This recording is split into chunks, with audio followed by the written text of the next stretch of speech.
How to select inverter and battery for your home, यानी अपने घर के लिए हम कौन सा इन्वर्टर और कौन सा बैटरी लें, ये हम कैसे सिलेक्ट करें। तो सबसे पहले हमें अपने घर का हमें लोड को कैलकुलेट करना है, यानी पावर को हमें कैलकुलेट करना है जो हमें यूज करना है। 10 वाट का 4 एलईडी लाइट है, यानी टोटल वाटेज कितनी हो जाएगी 40।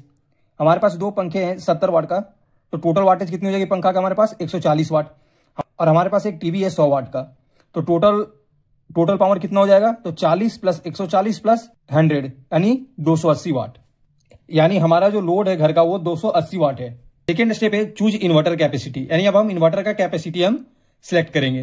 तो जनरली जो इन्वर्टर का जो रेटिंग जो होता है वो वोल्ट एम्पियर में होता है, यानी VA में होता है। इन्वर्टर रेटिंग का जो फॉर्मूला जो होता है वो होता है total power divided by power factor. पर हम पावर फैक्टर का जो हम वैल्यू जो लेते हैं वो हम 0.8 लेते हैं, क्योंकि इन्वर्टर का जो पावर फैक्टर जो होता है वो 0.8 होता है।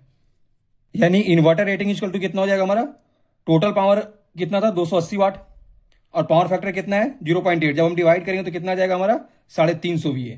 जनरली हम 25 से 30% का हम मार्जिन लेके चलते हैं, तो जो 350 VA आया उसका अगर हम 30% निकालते हैं तो हमारा 450 VA आएगा। यानी जो हमें जो इन्वर्टर की कैपेसिटी जो हमें अपने घर में जो हमें लगाना चाहिए 280 वाट के लिए वो 450 VA। थर्ड स्टेप है बैटरी कैपेसिटी, यानी हमें अपने घर के लिए कितनी एच की बैटरी हमें लगाना चाहिए। तो उसकी जो फॉर्मूला जो होता है टोटल लोड गुने backup time divided by battery voltage into inverter efficiency. हमने यहाँ पर लिखा है कि backup time equal to 5 hour, यानी कहने का मतलब है कि इस 280 वाट के लोड को चलाने के लिए हमें जो बैकअप चाहिए वो 5 घंटे के लिए चाहिए। और हमें जो बैटरी वोल्टेज हमने मान रखा है कि हमारा 12 वोल्ट है, और जनरली इन्वर्टर की जो एफिशिएंसी होती है वो 0.8 होता है।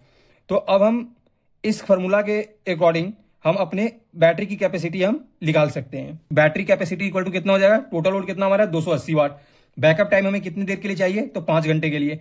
बैटरी वोल्टेज कितनी हमारा है 12 वोल्ट और इन्वर्टर की एफिशिएंसी कितनी है 0.8। जब इसे हम सॉल्व करेंगे तो हमारा 280 गुने 5 1400 हो जाएगा, 12 गुने 0.8 9.6 हो जाएगा। जब इसे हम डिवाइड करेंगे तो हमें जो मिलेगा बैटरी कैपेसिटी जो मिला वो 145 AH का मिला। जनरली जो हम बैटरी कैपेसिटी जो हम लेते हैं वो हम 25 से 30% का हम मार्जिन रखते हैं। 200 AH की बैटरी हमें लेना पड़ेगा, और इन्वर्टर का जो रेटिंग जो हमें जो लेना पड़ेगा वो हमें 450 VA का लेना पड़ेगा।